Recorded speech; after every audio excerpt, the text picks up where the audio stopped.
When you're doing self-therapy, healing is a privilege, healing is expensive. So self-therapy is very important.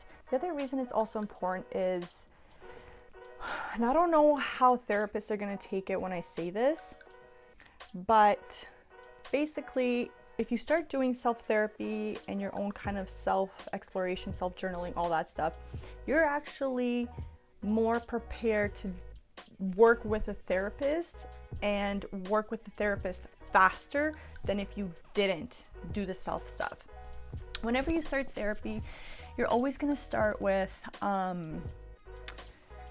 kind of like a touch base. And it's basically what I'm talking to you guys about now. It's the whole talking to your emotions part of life, right?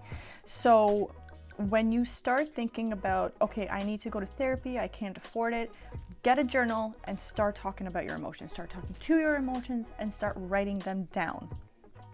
Then when you realize I can't do this by myself, that's when you go to a therapist. That's when you say, listen, I've done all of these things. This is what I need help with.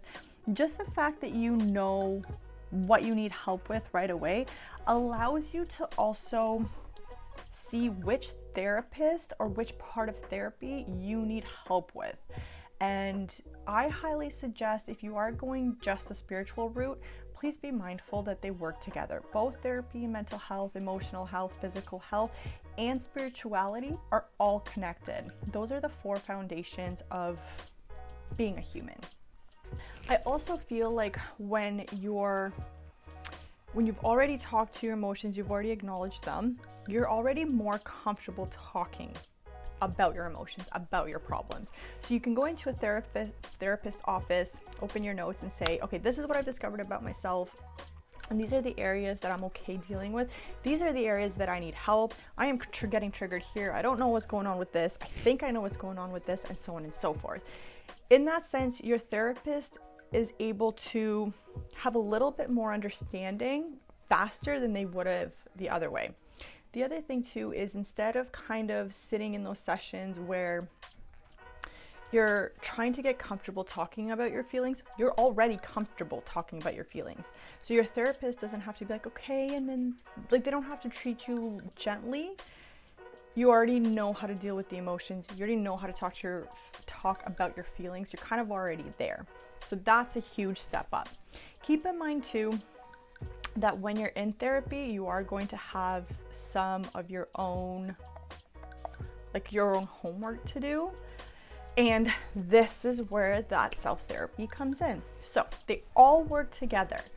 My point that I'm trying to get across right now is that healing, as difficult, as hard, and as painful as it might be, it's very doable, and you feel like $1,000,000 after. So I highly encourage everybody to step out of their comfort zone, simply in the sense of discovering more about themselves, opening themselves up, being honest with your emotions, and honoring your emotions, whatever they might be. If you feel shame, why do you feel shame? If you feel a certain way, why do you feel that way? And if you don't know right now, start asking, because the amount of answers that are going to come up is pretty insane. And also, in saying that, before I close off this video, don't get stuck on labels, okay? This is the one thing that I hate about the scientific community and also the spiritual community. There's something about human nature that wants us to label everything, but it's like when you label something, it's almost like you give it an excuse to not get dealt with. So what I mean by that, if people are like, oh, well, I just have anxiety all the time, then they're kind of like in the mindset of, well, I just have anxiety all the time, I have to take medication, blah, blah, blah. Or ADHD or whatever. Like the amount of stuff that I can be like, I probably have that, I probably have that, I probably have that, I probably have that is insane. But at the end of the day, it's all about how we react to our emotions and to our environments. Where was I going with that? Yes, so Don't put yourself in a label. Don't get stuck in a label, because then what ends up happening is you're not able to move around and you're not able to learn more about yourself. Feel free to take a look at certain labels, especially if you're like, wow, I relate a lot to that and that's something I struggle with.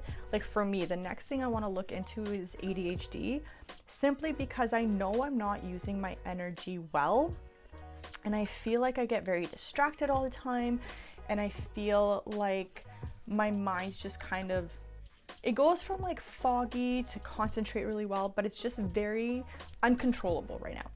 And I don't want to get diagnosed with ADHD. I don't care about any of that. I do, however, care that I learn how to deal with this. So what I'm going to be doing is looking up ADHD. I'm going to be looking at stuff that people have done to help them deal with the way that the brain works with ADHD, and I'm going to be using that into my daily routine so that I can have a more productive daily routine. So I'm going to close out this episode on that, and if there's anything you guys ever want me to talk about, lay it down below. I am going to be covering emotions one by one. So I'm introducing a new series called Reviewing Emotions. If there's any specific emotions that don't make sense to you, comment down below. I will be going over a few of them, and yeah. Okay, I love you guys. Thank you for being here. I hope you have a great time on your healing journey. Don't forget to celebrate even the littlest accomplishments, and love you all. Bye.